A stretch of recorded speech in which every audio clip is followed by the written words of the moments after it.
We've been studying the book of John for some time now, and we've come to this very, very important passage. John chapter 14. We're going to start in verse 16.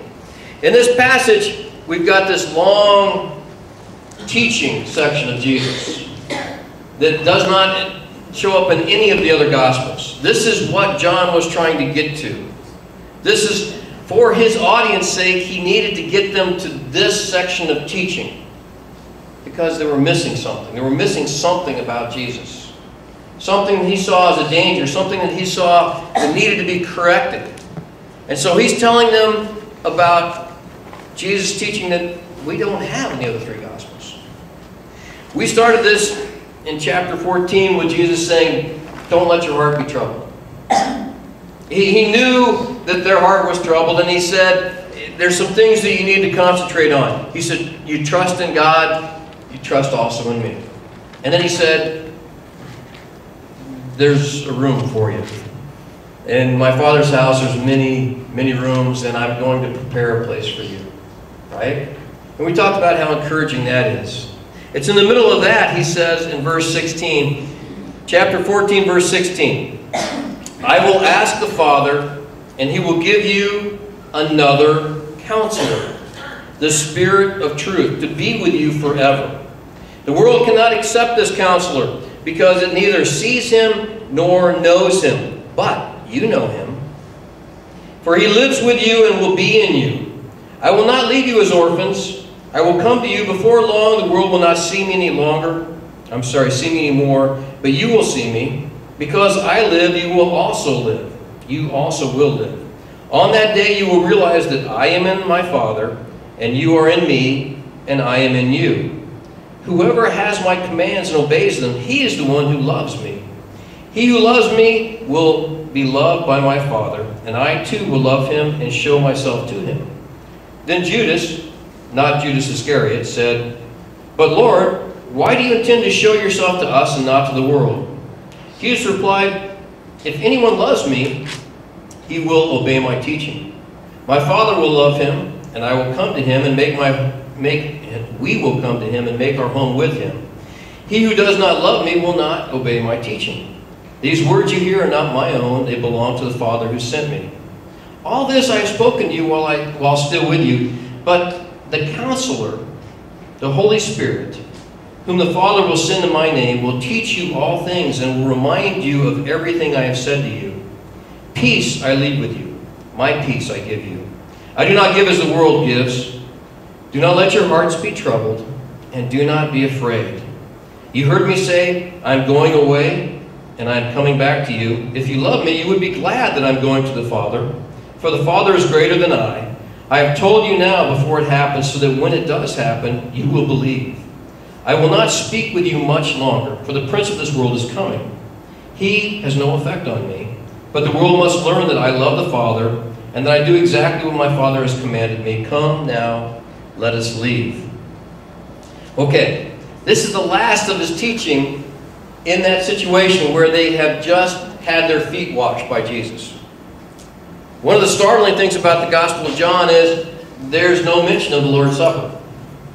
It's startling to us especially because we really like to talk about the Lord's Supper, and we take it every Sunday, right? But I think John intended to shake them up by not emphasizing what the other Gospel writers had emphasized about that Last Supper together. But their hearts were troubled. Don't let your hearts be troubled. Don't be afraid. I'm going to send you a counselor. Now, to some of us, that word doesn't mean a whole lot. Remember the only counselors we had were the people we had to go see in high school? You know, that said, hey, what are you going to do when you get out? And you say, well, I think I'm going to go to college. And they say, well, you better shape up and get better grades. Remember those people? Are the ones that looked at your aptitude test and said, oh, you'd be good as a hunter and gatherer. Counselor. Or maybe it was when you went to camp. Remember you had counselors who were just high school kids, right? Gave you lots of good advice. No. Maybe you've been to counseling. And I think everybody here knows I'm an advocate of counseling. If you can have somebody listen to you, intently listen to you, if you've got the money to pay for it, do it. Okay? Counseling can give you some insights. Somebody actually listens to what you have to say. These are the words we use, counselor. So I'm not real excited about this translation. And you guys know I use the NIV all the time. Let's use another word. I think the King James is helper. That doesn't mean a lot. The New English says advocate. Advocate. That's a word that we don't use very often. So maybe we should camp out on advocate. Okay? An advocate is somebody who represents you. Represents your well-being. Literally means one called.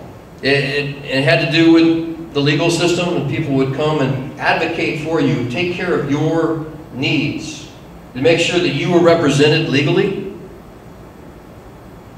Think about that.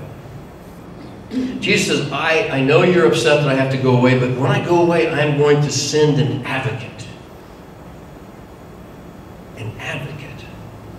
Somebody who's on your side. Somebody who will speak for you. Now, one of the major problems we've seen in the churches that John was writing to, was they were trying to restore this old system, this old religious system that Jesus said he was going to destroy. And part of that religious system was the idea that you had to have a priest. What's a priest do? He speaks for you to God. He represents you to God. What's an advocate do? Represent you to God. Do you need a priestly system? No, Jesus said, I'm going away and I'm going to send the Spirit, and the Spirit is going to, He's going to be your advocate. You don't need someone to speak on your behalf to God, because the Spirit will. The Spirit is from God and speaks to God on your behalf. You have an advocate. You have somebody who also will, and he said later in the passage, you're going to need someone to remind you.